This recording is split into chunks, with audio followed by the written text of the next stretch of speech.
इसी बीच आपको सीधा उत्तर प्रदेश लिए चलते हैं। योगी आदित्यनाथ का संबोधन विधानसभा में चल रहा है।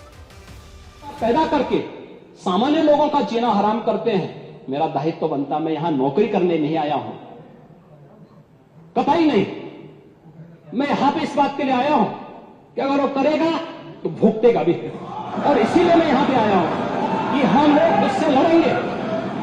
ये लड़ाई हमारी सामान्य लड़ाई नहीं है, ये प्रतिष्ठा की लड़ाई भी नहीं है। मुझे प्रतिष्ठा प्राप्त करनी होती तो मुझसे से ज्यादा प्रतिष्ठा अपने मठ में मिल जाती है, कोई आवश्यकता नहीं मेरे लिए। लेकिन इस प्रकार के गुमराह भरे तथ्यों को लेकर क्या बातें हैं आप लोग बोलते हैं, इस प्रकार के अनावश्यक बातों की तरह आप ध्यान आप इस प्रकार की चर्चाएं करते हैं। लेकिन मैं कहना चाहूंगा, और अंत में मैं केवल एक ही बात कहना चाहूंगा, एक काट की हंडिया बार बार नहीं चढ़ने वाली, तो उसका समय पूरा हो गया, पूरा हो गया, अब नहीं चलने वाला है।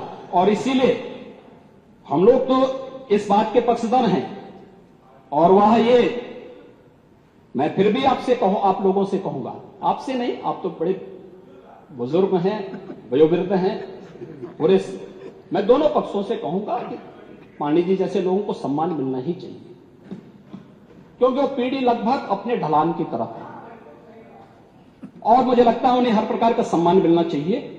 लेकिन हम लोग जो भी योजना बनाते हैं यह धरती पर पांव रख करके बनाते हैं, व्यवहारिक जगत का। मैं आपकी बात को इसलिए सुन रहा था, मैंने एक भी बार आपको डिस्टर्ब इसलिए नहीं किया क्योंकि मैं जानता था कि आप जमीन पर रह करके सारी बातों को यहां व्यवहारिक स्तर पर बोलते हैं।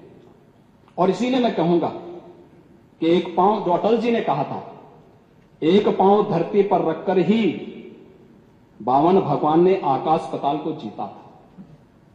धरती ही धारण करती है, कोई इस पर भार न बने, मिथ्या अभिमान से न तने। मुझे लगता है गलतफहमी नहीं होनी चाहिए समाजवादी पार्टी या कांग्रेस को कि वह बार बार खटाखट जैसी योजना के माध्यम से जनता को धोखा दे सकें। लेकिन मैं आपसे कह सकता हूं, ये सरकार चलेगी, मजबूती के साथ चलेगी, प्रदेश के अंदर ट्रांसफॉर्म करने के अपने अभियान को आगे बढ़ाएगी। प्रदेश के अंदर खिलवाड़ करने की किसी को जरूरत नहीं होगी। और कल की जो गोमती नगर की घटना है, उस घटना में भी हम लोगों ने जवाबदेही तय की है। उसके अपराधियों की सूची भी मेरे पास आई है। ये अपराधी हैं, पहला अपराधी है पवन यादव, दूसरा अपराधी है मोहम्मद अरबाज। ये सद्भावना वाले लोग हैं, यानी सद्भावना, अब इनके लिए सद्भावना ट्रेन चलाएंगे, इनके लिए बुलेट ट्रेन चलेगी, चिंता मत करो। और उस बुलेट ट्रेन की तैयारी की जा रही है। और इसीलिए महिला सुरक्षा हमारे लिए सर्वोच्च महत्व रखता है। हमने इस बात को पहले दिन कहा है, कोई खिलवाड़ करेगा तो उसका खामियाजा भुगतेगा। हम लोगों ने इस बारे में हम लोगों ने सीएम योगी आदित्यनाथ को आप सुन रहे थे। सीधा हमला समाजवादी पार्टी पर। सीएम योगी ने कहा कि मुझे प्रतिष्ठा चाहिए होती तो मठ में होता। समाजवादी पार्टी पर निशाना भी साधा। अटल जी की कविता का जिक्र करते हुए विकास की यात्रा का भी यहां दरअसल उल्लेख किया सीएम ने।